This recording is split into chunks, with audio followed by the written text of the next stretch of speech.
Head kokku tulnud.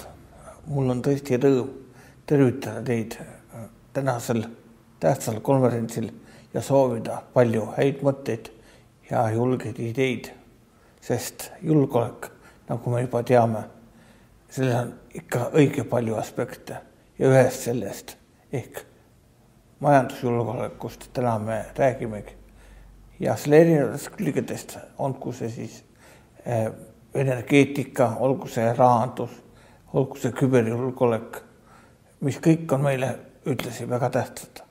Aga ühest aspektist tahaks ma veel rääkida ehk sellest, mis sellises riigis nagu Ukraina just kõige rohkem praegu puudu jääb.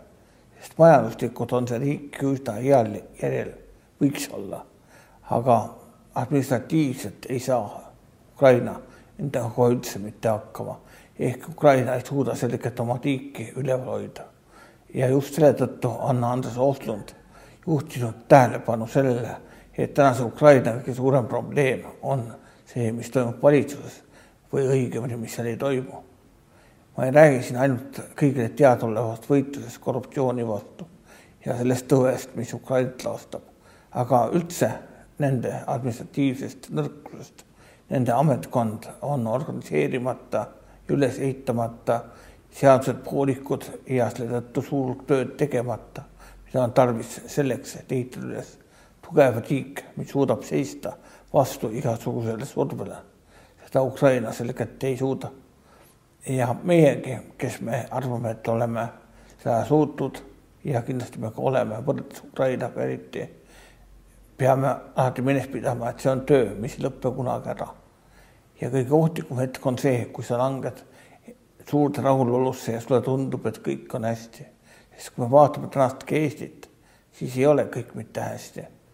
Ja kui me võrdleme tänast Eestit olukorraga 20 aastat tagasi, siis tuleb tunnistada, et Eesti on ikka kõvasti oma arengukiiruses järele andnud. Kui me olime siis tõesti ees selgelt teistest Balti riikidest ja arenesime kõige kiiremini Baltikumis, siis nüüd me seda enam ütelda ei julgeks. Ja need põhjused paljuski ongi, et meie suur töö selle sama administratiivreformide alal on tegemata või on poolikult tehtud ja niimoodi võimegi rahulikult kindlalt edasi sammuda ja tee samal ajal keerab natuke ära ja niimoodi edasi sammudes kogu aeg võime ikka selgelt vahetevahel rappa sattuda. Nii et tuleb teha pöördeid, tuleb vaadata, kuhu minna ja tuleb ka mõtelda vahepeal. Ja selleks just see konverents ongi hea. Ja Eesti riik kui selline vajab kindlasti praegu juba tugevat riigireformi.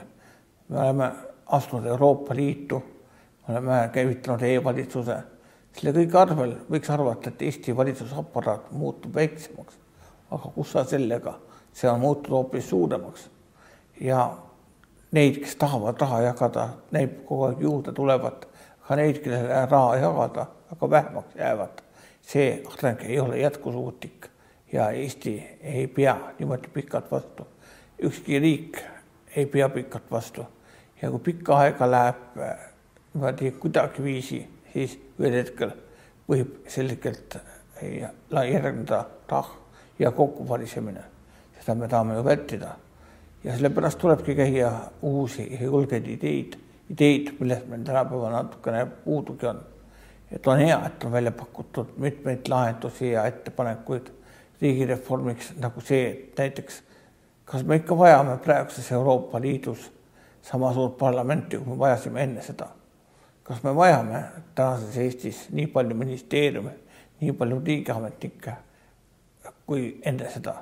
Või saame hakkama läbi ka väiksema hulgaga, kas pole mitte meie pea kasvanud nii suureks ja tugevaks, et meie kael ei jõua seda enam kanda. Kas ei toimu Eestis valimisi liiga palju, sest nende ajal me teame ju ja näeme, et normaalne mõtlemine elu kipub tihtipeale lõppema ja võetakse vastu otsuseid, mis pole just kõige kaalutletumad ja kus nendes, keda see otsus puudutab, lihtsalt üles võtetakse. See ei ole kõige praktilisem tee.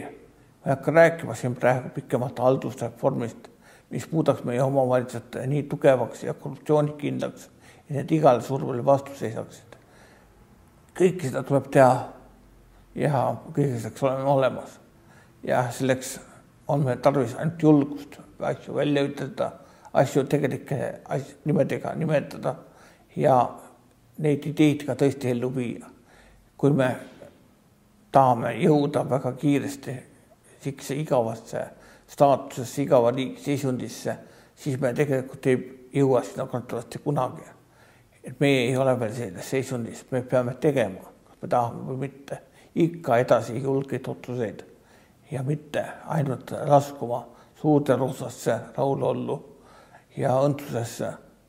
Selleks ma kõigile teile jõudu soovin ja loodan, et tänane konverents on üks hea mõttevahetuskoht, kus neid julgeid otsuseid ja ideid saate genereerida. Palju jõudu teile selleks.